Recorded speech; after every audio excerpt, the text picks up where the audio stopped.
기도하겠습니다.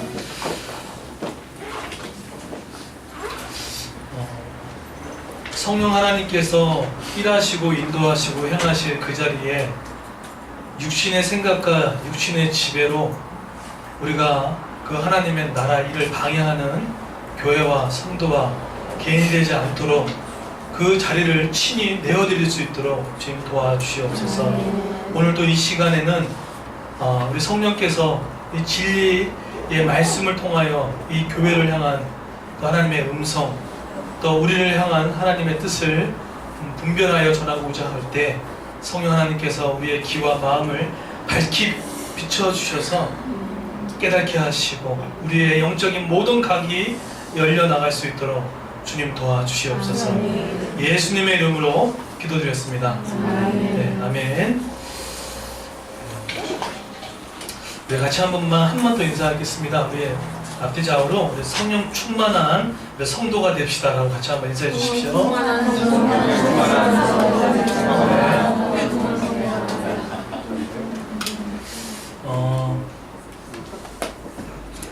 오늘 제목이 뭐죠? 한번 읽어보시겠습니까? 시작. 하나님 나라로 공동체 세우기. 또 그 밑에 성령 충만과 합심 기도. 예. 오늘 이제 그 네 번째 우리 시간입니다. 하나님 나라로 공동체를 어떻게 세울 것인가에 대한 부분들인데, 우리가 원하는 교회 공동체가 아닌 예수님이 원하시는 교회 공동체. 질문을 잘해야 될 것 같습니다. 우리가 원하는 교회, 우리가 원하는 공동체를 어떻게 세울 것인가에 대한 질문 자체부터 틀렸습니다. 왜냐하면 우리가 원하는 교회, 우리가 원하는 공동체를 만드는 게 우리의 꿈이 아니라 예수님이 원하시는 교회 공동체를 만드는 것이 우리가 가장 중요하게 생각할 정확한 질문이라고 생각했습니다. 그러기 위해서 우리 지금 계속해서 이걸 알아보고 있는데, 지난주 혹시 공동체 그 갈등 해결 원리에 대해서 혹시 기억나는 거 있으십니까?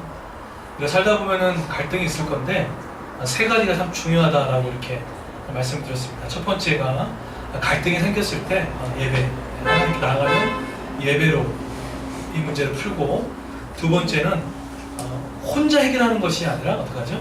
서로 돌보는 것, 이것이 중요하다고 말씀을 드렸고, 세 번째가 성령 안에서 기도하기 라고 이렇게 지난주에 이렇게 말씀을 드렸습니다.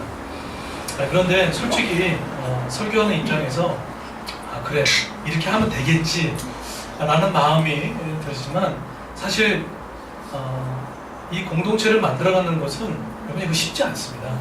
목회를 하신 분도 계시고 또 사역하신 분도 아시겠지만, 몇 사람이 모여도 그 공동체를 꾸려가는 것, 심지어는 가정도 마찬가지입니다. 몇 안 되는 가정도 꾸려가는 것도 참 쉽지 않은 것처럼 공동체 누가 쉽다고 말할 수 있겠습니까? 쉽지 않습니다. 만만치 않습니다. 시간도 많이 들고 여러 가지 노력도 많이 필요하고 쉽지 않은 것을 우리가 전제하고 들어갔으면 좋겠습니다. 그러면 제가 이제 이 말씀을 준비하면서, 그러면 우리가 원하는 공동체가 아닌 예수님이 원하는 공동체를 만들기 위해서 뭐가 중요할까? 그런 생각을 참 많이 했거든요. 많이 했는데 자꾸 이제 두 가지가 생각이 나더라고요. 한 가지는 어디서 듣는 거 말고 성경에 기록된 교회 공동체를 원 주소에 찾아가는 거 제일 빠르겠다는 생각들을 하게 됐습니다. 그래서 거기가 어딜까라는 생각했을 때 사도행전이 떠올랐어요. 사도행전. 왜냐하면 이 교회 공동체가 성령의 오순절 성령 강림 역사로 말미암아 태동하였고 교회가 만들어졌습니다. 그러면 가장 청사진이 잘 정확하게 그려져 있고 어떻게 교회를 이끌신 것에 대한 구체적인 설계도가 사실 사도행전에 담겨져 있다라는 생각이 들었습니다. 그래서 우리가 원하는 것, 또 어느 교회가 뭐가 되더라 그거 말고 성경이 말하는 공동체 청사진을 같이 한번 살펴봤으면 좋겠다는 생각이 들었습니다. 그런데 우리가 실수하는 것 중에 하나가 뭐냐면, 사도행전으로 교회로 돌아가자라고 이렇게 얘기를 하면 항상 주목하는 장이 혹시 몇 장인지 아십니까? 항상 2장을 봐요. 그렇죠? 서로 사도의 가르침이 있고 떡을 떼고, 네 맞습니다. 근데 어떻게 이것은 어떤 결과론적으로 볼 수 있는 모습들입니다. 제일 먼저 살펴봐야 할 것은요, 1장의 내용입니다. 어떻게 2장이 나왔고, 어떻게 사도행전 3장이 나왔고, 4장이 나왔고, 5장이 나왔는지 그의 핵심은 바로 1장에 담겨져 있습니다. 그래서 우리 오늘 이제 공동체 시리즈 오늘 1장 오늘 살펴보고 다음 주에 또 2장을 한번 살펴보도록 하겠습니다. 근데 제가 한번 이 말씀을 묵상하면서 공통 분모를 하나 발견하게 됐어요. 그건 뭐냐면 여러분 그 예수님과 따랐던 제자들과 그레이스 교회와 공통 분모가 딱 한 가지가 있습니다. 그게 뭔지 아십니까? 3년 동안 예수님의 제자들이 제자 훈련을 받았던 것처럼 그레이스 교회도 이제 한 3년차, 4년차 가고 있는데 3년 동안 말씀과 기도로 훈련 받았던 것은 너무 동일하더라고요. 그런데 이제는 그러면 제자들은 복음서에 있었던 제자들이 아니라 사도행전에 나타난 제자들의 모습은 엄청났거든요. 그러면 그 엄청난 비결, 그것이 무엇이었는지 그것을 본다 그러면은 우리 그레이스 교회가 어떻게 걸어가고 또 어떤 모습을 가야 할지 너무 구체적인 청사진이 있어서 너무 좋은 것 같아요. 차례대로 한번 살펴보도록 하겠습니다. 과연 그들은 우리와 뭐가 달랐던 건지. 자, 그러면 오늘 1절 한번 띄워주시겠습니까? 오늘 1절 보시게 되면 밑에 있는 개역개정에 보시면 1절을 이렇게 시작됩니다. 한번 읽어주시겠습니까? 네, 시작.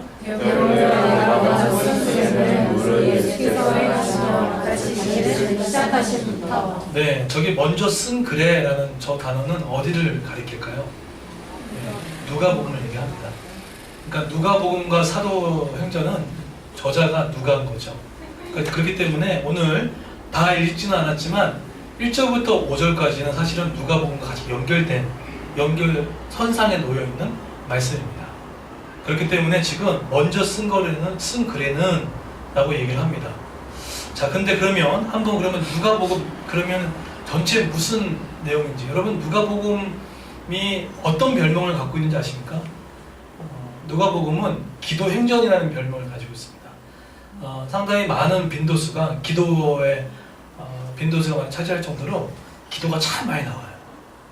그 얘기는 그만큼 누가와 사도행전도 마찬가지고 이 성령과 기도에 대해서 뗄래야 뗄 수 없는 이 저자의 한 마음이 담겨져 있었던 거죠. 그러면 누가복음 전체를 살펴볼 수는 없지만 누가복음 24장에 과연 그때 무슨 내용이 있었기 때문에 사도행전 1절부터 5절까지 연결됐는지 이걸 아는 게 참 중요한데 24장의 내용이 여러분 그렇게 썩 해피한 내용도 있지만 어두운 부분도 같이 공존합니다. 자, 뭐가 있을까요? 한번 띄워주시겠습니까? 예, 감사합니다. 아까 우리 너무 일찍 부탁해가지고 네. 자, 보시게 되면 여러분 누가복음 24장 한번 읽어보시면 어떤 내용이 주로 나옵니까? 주로 세 가지거든요. 하나는 시체, 그리고 무덤, 그리고 부활하신 예수님, 그리고 부활하신 예수님이 제자들에게 나타나신 예수님이 비전을 말하신 이것이 누가복음 24장에 다 함축된 내용입니다. 그런데 보세요. 24장에 다 읽진 않았지만 거기에 무덤이 나옵니다. 그리고 어떻게 표현하냐면 주 예수의 시체라고 나옵니다. 그럼 이 관점을 보게 되면 제자들이 이런 상황에 놓였을 때는 전혀 희망도 없었고 어떤 꿈을 꿀 수도 없는 그런 환경이었을 겁니다. 그렇죠? 그런데 부활하신 예수님이 제자들을 만나주셨어요. 여러분 그러고 나서 예수님 만나주고 나서 참 예수님이 말씀 중심적 어떤 분이시구나 라는 것도 느낄 수 있는 게 자신의 어떤 사역에 대한 이야기를 하시기보다는 이 말씀을 이렇게 하십니다. 예수님 정말 말씀 중심적인 분이셨던 것 같아요. 한번 44절 이렇게 45절을 보시게 되면은 이렇게 얘기합니다. 또 이르시되 내가 너희와 함께 있을 때에 너에게 말한 바 곧 모세 율법과 모세 오경을 말합니다.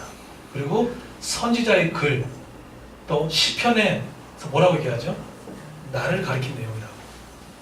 그러니까 뭔가 사역했던 내용들, 뭔가 이적했던 그 내용을 얘기하지 않고 너희가 그토록 그 당시 신약시대 때 그토록 이 머릿속에 있었던 예수님 그 메시아 대망 사상 가운데 있었던 그들 마음 가운데 너희가 생각했던 그 메시아가 바로 이 성경에 가르쳤던 사람이 누구라고? 나다라고 하면서 얘기를 해주셨다는 거예요. 이게 정말 중요한 포인트거든요. 여러분 부활하고 나서 예수님이 그걸 봤기 때문에 얼마나 기분 좋겠습니까? 그런데 침착하게 구약의 성경은 바로 나를 가리킨다 라고 얘기를 하겠다고 그러죠. 지금 통독 모임 하고 있지 않습니까? 통독 모임을 하실 때 항상 그런 관점으로 보셔야 돼요. 어디서 예수님이 나오시는지, 어떻게 드러나는지. 이거 놓고 안 보면 또 하나의 구약과 신약이 단절되고 보는 것과 똑같습니다. 자, 그러면 그게 나다라고 얘기하는 거예요. 여기까지 전혀 문제가 없어요. 그렇죠? 그런데 전혀 문제가 없는데 정말 부담스러운 명령을 하십니다. 어떤 부담스러운 명령을 하시냐면 이 명령을 하시는 거예요. 부활하신 예수님이 어떤 그 성도들한테, 그 제자들한테 어떤 명령을 하시냐면 47절, 48절 보시겠습니까? 되게 부담스러운 명령을 하시는 거예요. 자, 한번 47절, 48절 한번 읽어볼까요? 시작!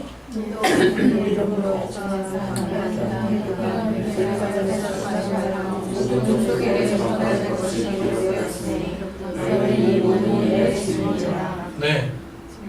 나를 가리켰던 말씀이다. 그래서 말씀 중심의 예수님으로서 드러낸 것도 있지만 그걸로 끝나지 않으시는 거예요. 이제 그게 나는 거 알지? 근데 그 제자들한테 뭐라고 얘기하죠? 그의 이름과 제사함을 회개 받기는 회개가 이 예루살렘을 시작해가지고요, 모든 족속까지 이 말씀이 어떻게 합니까? 전파될 것이라고. 그리고 이 모든 일에 증인이 되리라 라고 했습니까? 증인이라고 했습니까? 네, 증인이라고 했어요. 여러분, 되리라와 이라는 건 전혀 다른 겁니다. 되리라라고 하면요, 주체가 내가 돼버리는 겁니다. 이거 네가 해야 할 일 이렇게 해버려요. 근데 신구약을 통틀어서 성경적인 관점은 우리 보고 뭘 하라기보다는요, 그렇게 표현하진 않아요. 성령을 통해서 나를 통해서 일을 하라 라고 이렇게 말을 하는데, 여러분, 그럼 제가 한번 여쭤볼게요. 여러분이 제자들 입장에서 나를 가리켰던 말씀 중심에 그것은 너무 와닿았지만 이 47절과 48절이 들었을 때 제자들의 마음이 어땠을까요? 한 말씀 상상 좀 해봤으면 좋겠습니다. 어땠을까요? 그래, 순종하겠어, 이렇게 할 제자와, 두 번째, 지금 예수님 같은 지도자도 없고 정치 사범으로 몰려있고 집도절도 없는 상태에서 저 명령은 제자들 앞에서는 어떤 마음이 들까요? 피하고 싶거나 부담될 수밖에 없는 것 같습니다. 그건 아마 우리는 제자들의 마음은 알 수 없지만 어쨌든 저 이야기는 당시 제자들한테는 좀 부담스러운 말씀이 아니었나 생각이 듭니다. 정치 사범으로 또 언제 죽을지도 모르는 상황들. 그러니까 말씀은 알겠어요. 아마 속으로 그랬겠죠. 그래, 예수님 이렇게 말하는 걸 알겠어. 근데 저건 할 수 없는 일이야 라고도 할 수 있지 않았을까. 저는 그런 상상을 좀 해봤어요. 아마 이 상상이 너무 터무니없는 이야기라고 생각하지 않습니다. 우리도 마찬가지죠. 너무 힘든 지체 때 가가지고 말씀에 써있지 않냐고, 왜 선교를 안 가냐고, 왜 전도를 안 하냐고 얘기하면은 머릿속으로 어떻게 생각합니까? 알고 있어요 라고 얘기하지만 마음은 거절하죠. 부담스럽고. 그때 제자와 다를 게 없다는 거예요. 근데 물론 성령 충만하면 이 문제는 다르겠지만, 그런데 예수님이 우리한테 그 방법을 알려주세요. 49절 보십시오. 그 부담스러워하고 있는, 정말로 사면 초가에 놓여있는 제자들에게 49절을 얘기하십니다. 이것이 예수님의 배려함이에요. 누가 기독교를 하라고 얘기하는 겁니까? 49절 다 같이 한번 읽어볼까요? 시작!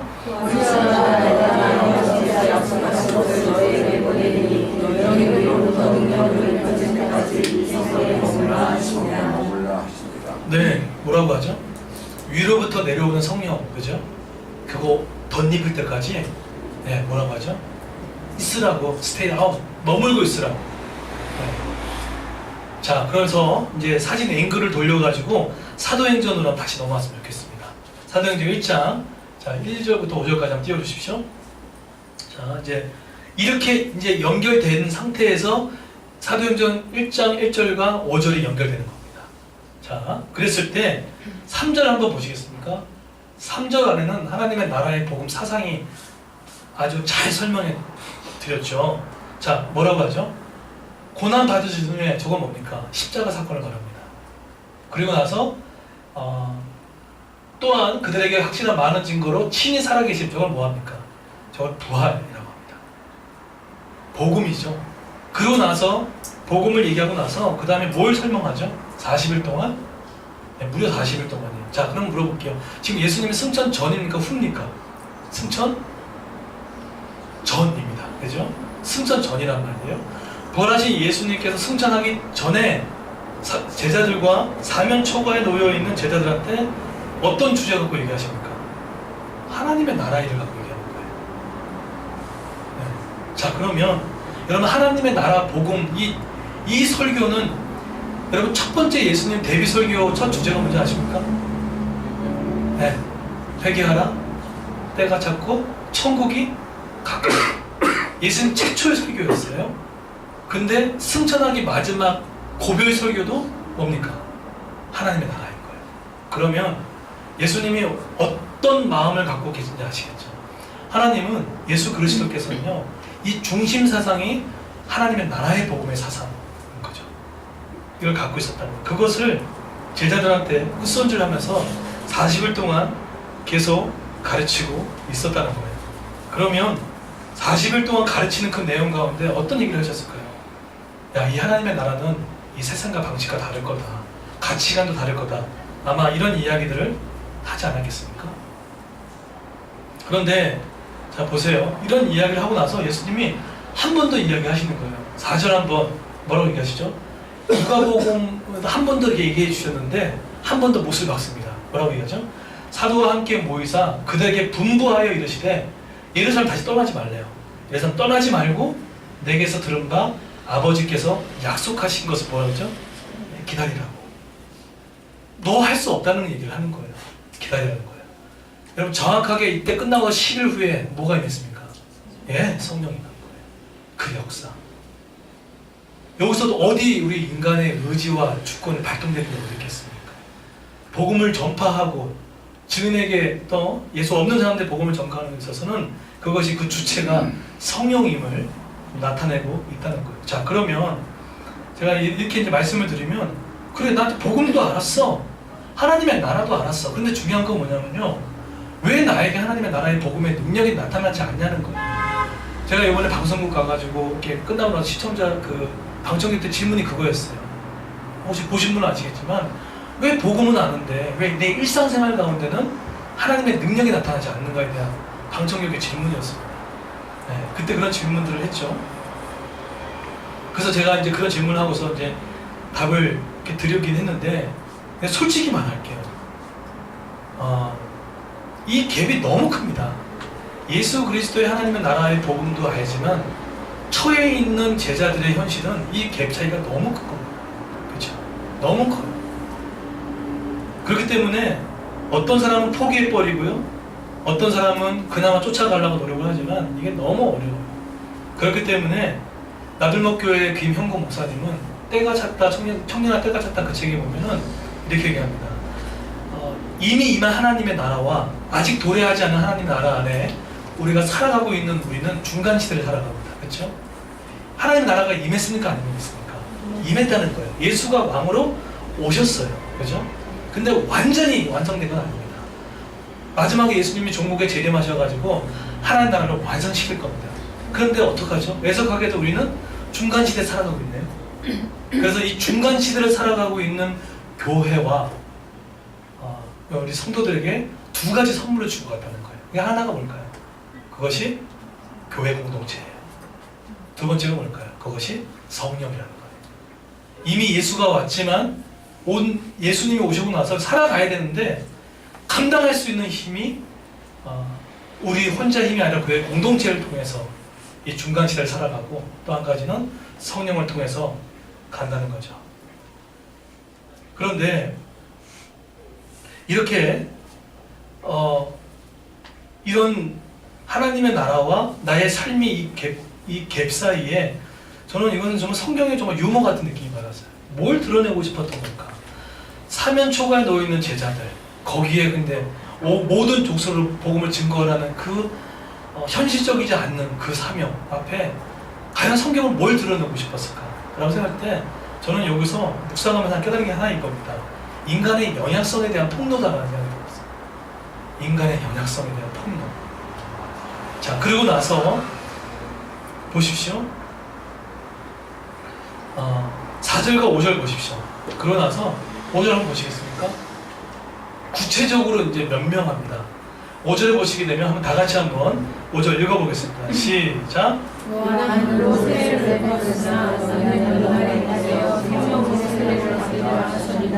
네.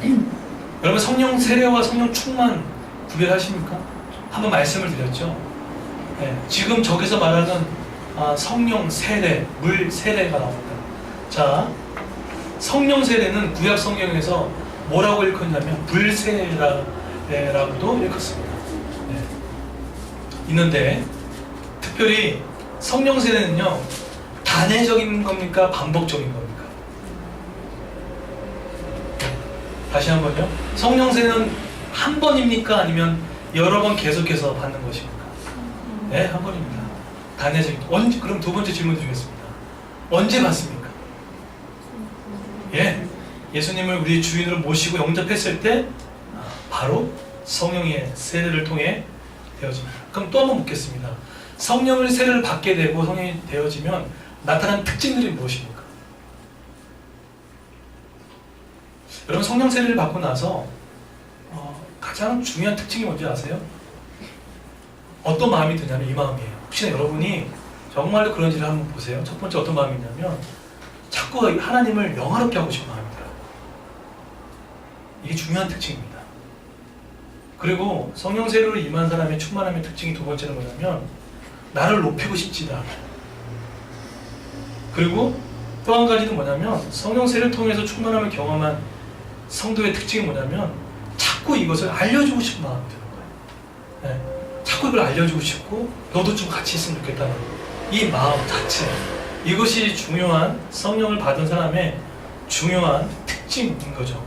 그러면 성령 충만은 뭡니까? 충만은 뭐죠? 이런 것들을 감당하기 위해서 지속적으로, 제가 어디에 강조점을 뒀죠?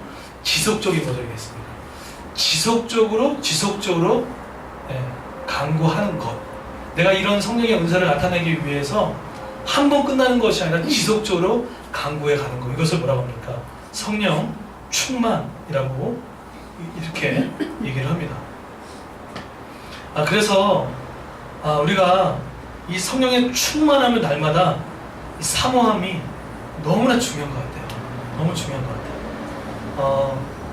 저는 저 멘토 되신 홍태웅 목사님이 그런 말씀 하시더라고요. 얼마 전에 독일을 갔다 오셨는데 한번 그런 얘기 하시더라고요. 하시는 말씀이 어떤 한 목사님, 선교사님인데 한 30-40년 목회를 오랫동안 하셨던 분이신데 그분이 강의 가운데 그런 얘기를 했다는 거예요. 뭐라고 얘기했냐면 목회는 사람이 할 짓이 못된다. 네. 목회는 사람이 할 짓이 못된다. 40년 동안 영혼을 살리기 위해서 했던 분의 입술인데 근데 그 고백에 상당히 은혜를 받았더라고요. 근데 저도 그 말을 되게 고집어 봤어요. 근데 그 얘기를 다 알아들 수는 없지만 부족한 제가 깨달았던 건 한 가지입니다. 그렇지. 정말 목회 사역을 짧지만 하면 할수록 내가 할 수 있는 것이 없다는 생각이 더 많이 들기 시작합니다. 그 사람을 누구 사랑하라고요? 그걸 어떻게 사랑해요? 그 사람을 용서하라고요? 그걸 어떻게 사랑해요? 못합니다. 의지적으로 어느 정도 할 수 있지만 하면 할수록 인간의 성정과는 반대되는 일이 너무나 많기 때문에 풀어낼 수가 없는 거예요.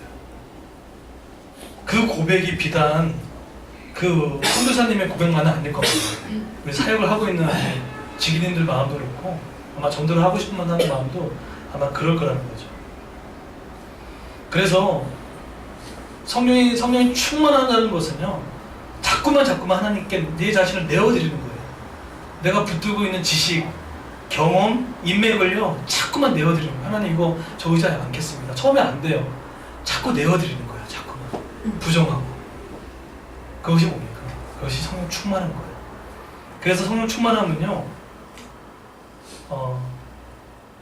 이런 성령 충만함이 되어지면 하나님이 쓰시기 편한 사람으로 되어갑니다.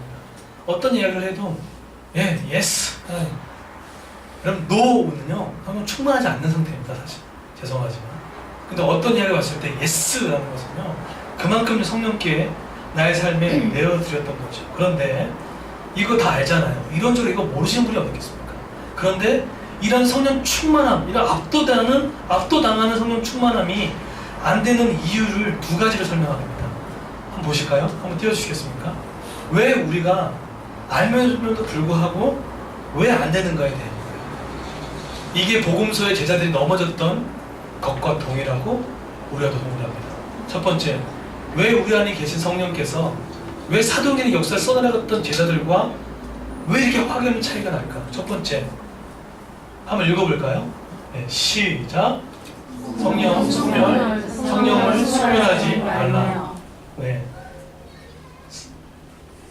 여러분, 성령 충만이 우리의 선택인 것처럼 성령 소멸도 죄송하지만 우리의 선택입니다. 이해되시겠습니까? NIV에 보게 되면 Do not put out the fire, 성령의 불을 끄지 말라라고 해요. 그러면 전제는 뭐죠? 우리 안에 성령의 불이 있다는 거예요. 그죠?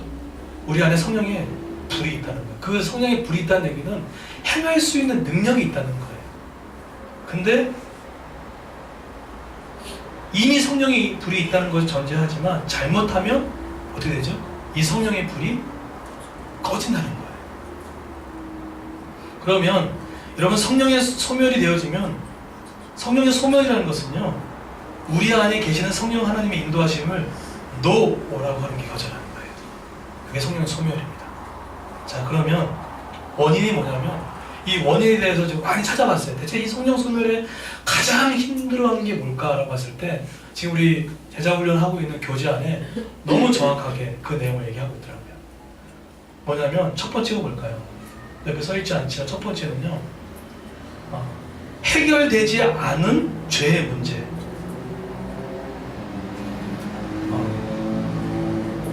뻔히 이건 죄야, 이렇게 하면 안 돼 라는 것들, 그것을요 해결하지 않은 채 이것을 고백하지도 않고 방치해버린 것, 그것이 장기화되면 성령의 불이 꺼지게 된다는 거예요.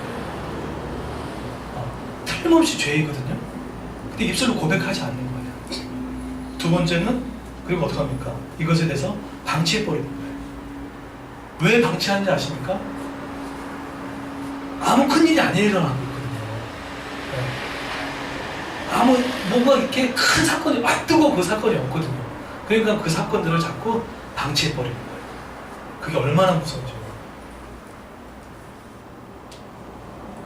우리가 성령의 충만함을 선택하는 것처럼 성령의 소멸도 우리가 선택하는 겁니다. 하나님은 원망할 필요가 없어요. 우리에게 자유의지를 주셨습니다. 내가 충만함을 이렇게 선택할 수도 있고, 내가 성령의 소멸도 내가 선택합니다. 하나님이 여로보암한테 세컨 찬스를 많이 줬습니다. 그럼에도 불구하고 돌아오지 않아요. 그러니까 여로보암의 길은 계속해서 망해가는 거예요. 왜 하나님 나한테 이렇게 인생을 왜 이렇게 하십니까? 아니요, 우리가 선택하는 길이거든요. 저게 무서운 거예요, 사실은. 네. 물론 하나님께서 그 안에 우리 인생 가운데 개입하시죠. 네. 근데 대가를 지불합니다. 두 번째로, 우리의 불이 꺼지는 두 번째 이유가 게으름과 나태함 때문입니다. 첫 번째는 해결되지 않은 죄의 문제와 두 번째는 게으름과 나태함. 그래서 그 책에서 이렇게 합니다. 하나님이 우리를 세우신 목적들이 있는데 그 목적대로 하나님의 일을 감당하지 않으면 자연스럽게 우리의 성령의 불이 소멸된다는 거예요. 저희 같은 이렇게 목회자들한테 설교를 시키지 말아 보십시오. 그럼 어떻게 되는지 아십니까? 기도할 이유도 없을 뿐더러 마음이 점점 식어갑니다. 먼저 점점 식어가면서 그럴 때 너무 많은 경험들이거든요. 그래서 여러분 작은 사역이라도 괜찮아요. 크든 작든 내가 하나님 앞에 관계를 맺을 수 있는 작은 사역을 붙드는 것이 정말 큰 지혜예요.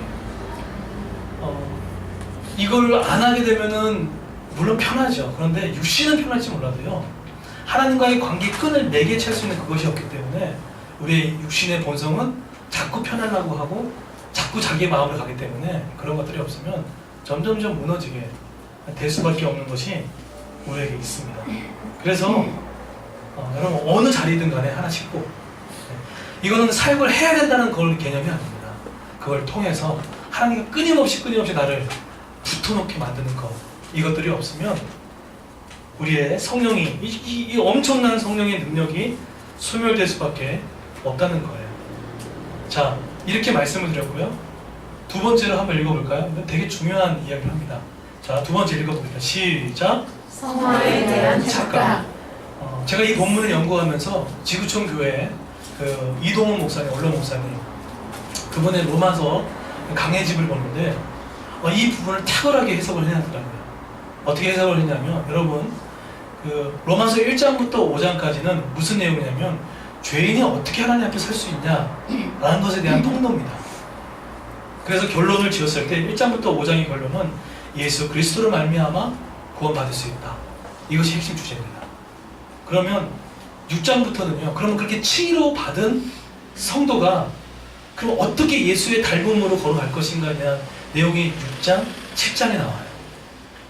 그런데 그 목사님이 이 강의를 주석해 나가면서 어떻게 이렇게 적나라하게 폭로를 하냐면, 사람들이 많은 착각하는 것 중에 하나가 뭐냐면, 예를 들어서 이거라는 거예요.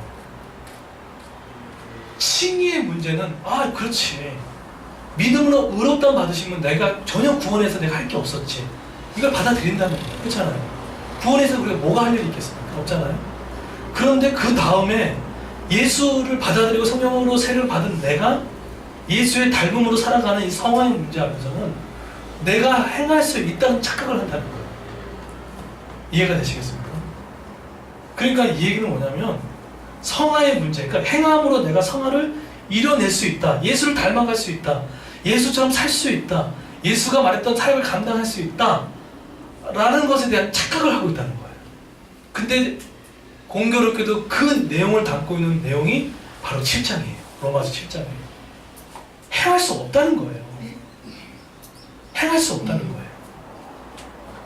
그래서 지금 사도 바울이 7장에서 발견을 해버린 거예요. 물론 로마서 8장 안에서 죄와 사망의 법에서 누가 나를 건져낼 수 있냐 하기 전에 그 전조에 그 바울이 한번 발견한 답을 하나 살짝 숨겨놨어요.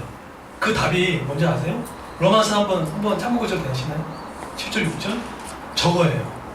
8장, 그 황금 같은 8장에 가기 전에 사도 바울이 이걸 깨달은 거예요. 칭의의 문제도 하나님이 해결하셨지만 예수와 동행하고 예수의 능력을 갖고 살아가는 것도 결국은 누구의 주권이냐면 이 문제인 거예요. 6절 한번 다 같이 한번 읽어볼까요? 시작.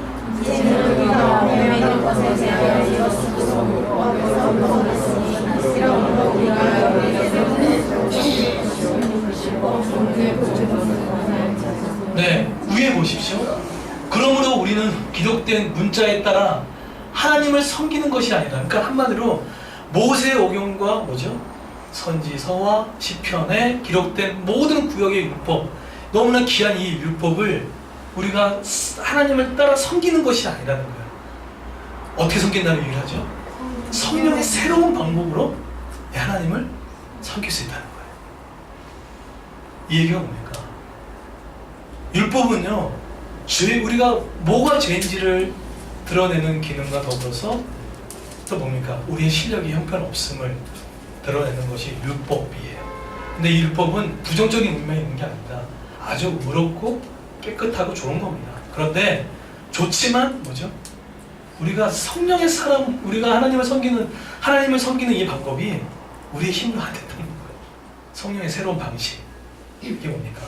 성령의 능력을 통해서 하나님을 섬겨 나갈 수 있다. 이것을 뭡니까? 이걸 발견한 거예요. 그러면 여러분 지금 삶이 왜 결핍이 있습니까? 왜 자꾸 관계 그냥 깨져버립니까? 저 사람이 문제예요. 저 문제가 문제예요. 아니요. 더 깊이 들어가 볼까요? 밑에 들어가면 내가 하려고 있는 마음이 아직 깨지지가 않아가지고 자꾸 부딪히는 거예요.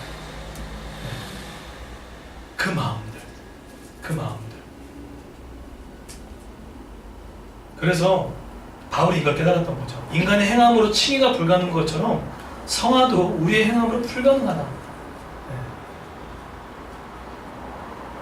그런데 우리가 이걸 잘 의지하지 않아요. 아까처럼 계획을 나태해지고 불을 다 꺼트려버리고 죄를 방치해버리고, 그러니까는 복음과 이 위대한 하나님의 나라 복음을 알면도 불구하고 맨날 어떻게 살아갑니까?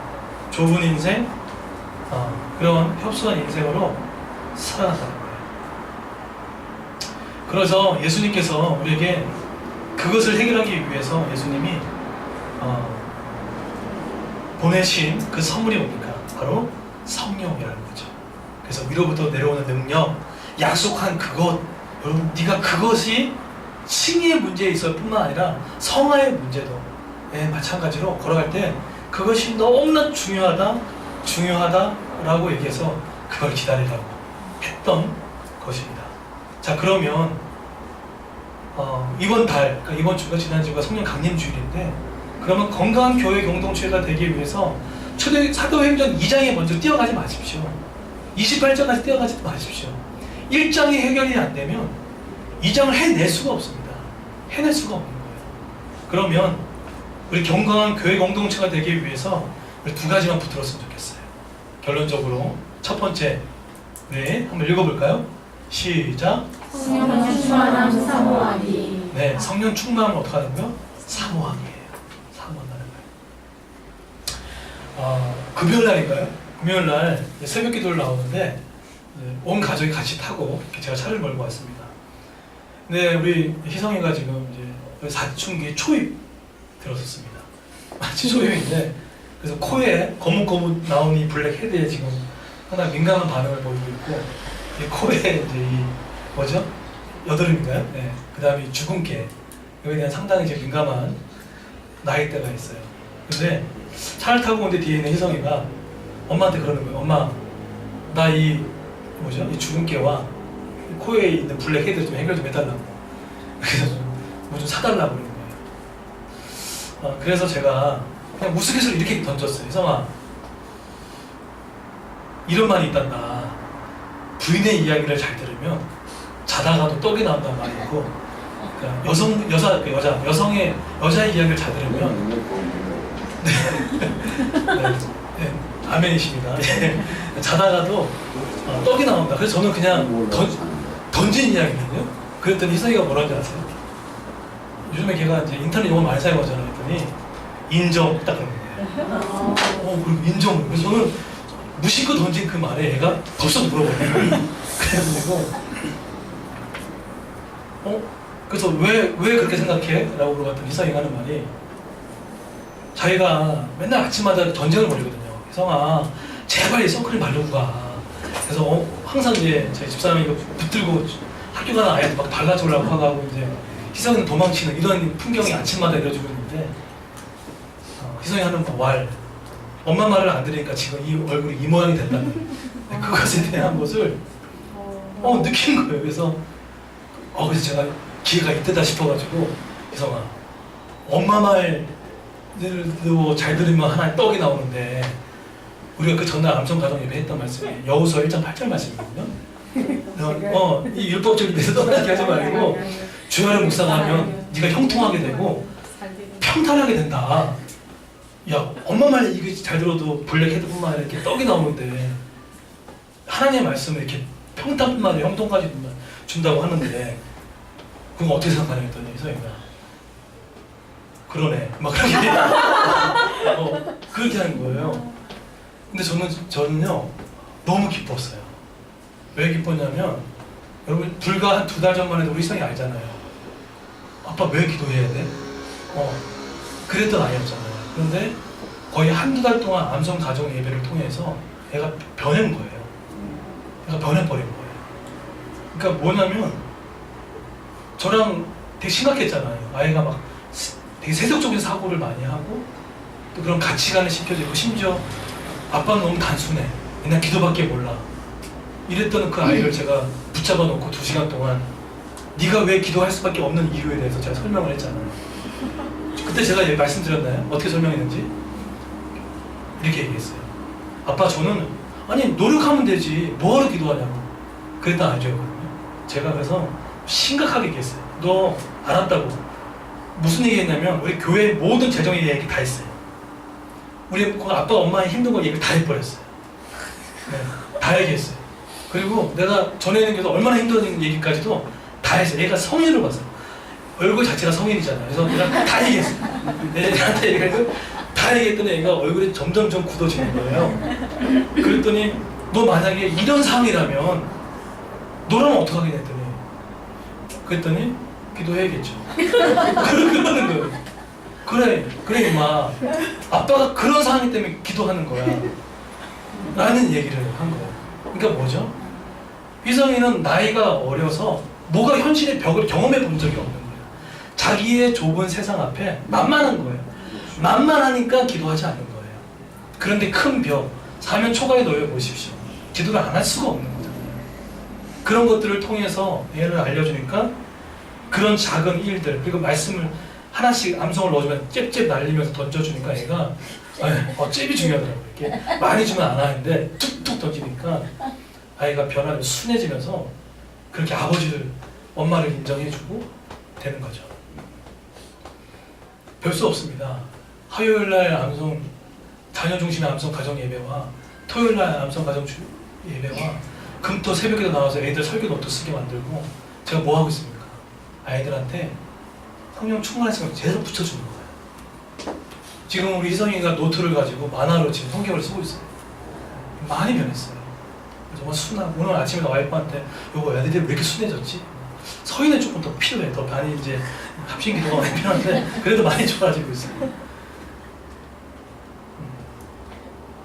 함께 있지 않으면 굳어지고 딱딱해지고 세속의 발언이 나올 수밖에 없습니다. 여지 없습니다. 두 번째로 오늘 마음을 같이하여 하는 합심기도, 우리 14절 다 같이 한번 읽어볼까요? 사도행전 1장 14절 이거만 하고 마치겠습니다. 자, 결국 13절에 있는 120명에 넘는 그 사람들은 예수의 말씀이기 때문에 마가의 다락방에 모였던 게 아닙니다. 처해 있는 현실이 벽이에요. 로마 제국이 쳐들어올 것 같고 죽음이 임박해 있고 어찌할 수 없는 상황 가운데 이런 때문에 마가의 다락방 갔다 그렇게 생각하지 않습니다. 놓여있는 현실 자체가 그렇게 할 수밖에 없는 상황이었던 거예요. 그랬더니 그들이 어떻게 합니까? 14절 다 같이 한번 읽어볼까요? 시작. 여자들과 예수의 어머니 마리아와 예수의 아이들과 더불어 마음을 같이하여 오로지 기도에 힘쓰더라. 예. 저 마음을 같이 했다는 저 뜻이 합친 기도를 말합니다. 저기서 지금 기도했던 저 장소가 어떤 장소인지 아십니까? 다락방입니다. 고대 시대 때의 다락방은 기도하는 장소도 사용했고 또 연구하는 집무실도 사용됐고 저 장소는 사람의 터치가 없는 장소였습니다. 그래서 고대에 있는 사람들은, 부유한 사람들은 이런 크고 작은 다락방들이 있었습니다. 그러니까 마가가 상당히 부유했던 것 같아요. 120명이 들어갈 정도의 다락방이면 나름대로 부가 있었던 그런 지체였던 것 같아요. 근데 거기서 뭐합니까? 예, 압도하는, 합심해서 기도하기 시작했다는 거예요. 제가 지난 주일날 53년 된 오카는 목사님 조카가 심하고 계시는 동도교회에서 주일 예배 오후에 가서 말씀을 증거하고 왔는데 저는 몰랐어요. 주일 오후 예배 3시 예배가 장로님 60분, 그러니까 한 핵심 권사님들 모여서 한 1000여 명이 모였는데 저는 근데 그 자리가 그냥 일반 오후 찬양 예배인 줄 알았어요. 그런데 가기 전에 그 담임 목사님이 거기는 핵심 중직자들이 모이는 예배라고 얘기를 하더라고요.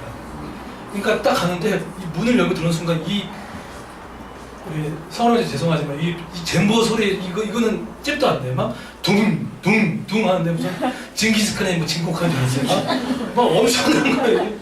그것도 우렁찬 이 찬송과 기도 소리에 문을 열지만 들어갔는데 막 마음이 막 쪼그라들고 딱 되는 거예요. 근데 이제 그 장로님 한 분이 저를 이제 강대상까지 이렇게 인도해 주시고 딱 앉아있는데 근데 앉아있는데 정말 마음이 막 힘든 거 갑자기 또 중직자라고 얘기하니까 거기 또 성가대